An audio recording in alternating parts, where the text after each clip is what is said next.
Should we open Idiot's Corner just quickly?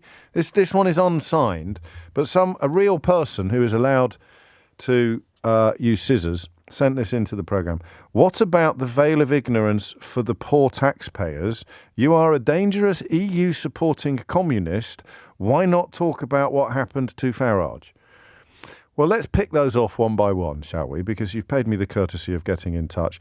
You can't have the veil of ignorance for poor taxpayers, mate, because the veil of ignorance means you wouldn't know you were a poor taxpayer, you see? So the veil of ignorance would mean that you are as likely to be someone signed off sick as you are likely to be someone not signed off sick. So the question then becomes, what would you like the system to do for you if you were signed off sick? I guess some people don't need a veil of ignorance because the ignorance is already pretty complete. You are a dangerous EU-supporting communist. I can't argue that. You got me bang to rights. Everything I say on the programme is an endorsement of the idea that the means of production should be owned by the workers. You got me there. I don't know what's happened to Farage.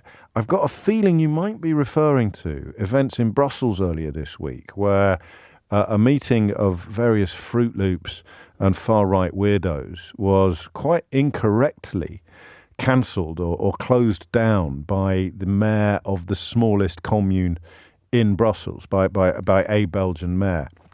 But what happened was it went to court. It went to a foreign court where the freedom of assembly was upheld by judges who knew that if it wasn't, it would have gone to the Supreme Court of the European Union eventually, where the European Convention of Human Rights would have been invoked to ensure that the meeting you describe, I think you refer to, would have gone ahead.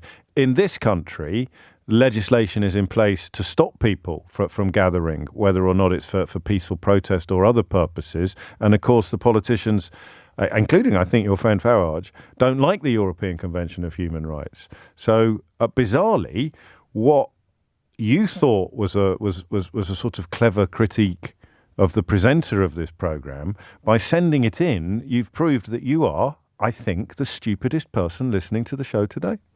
And that's. I mean, to be fair, there aren't that many stupid people listening to the show anymore. But even if they were, I think you would still be the stupidest person listening to the show today. So I suspect that's probably the greatest achievement of your life. So congratulations.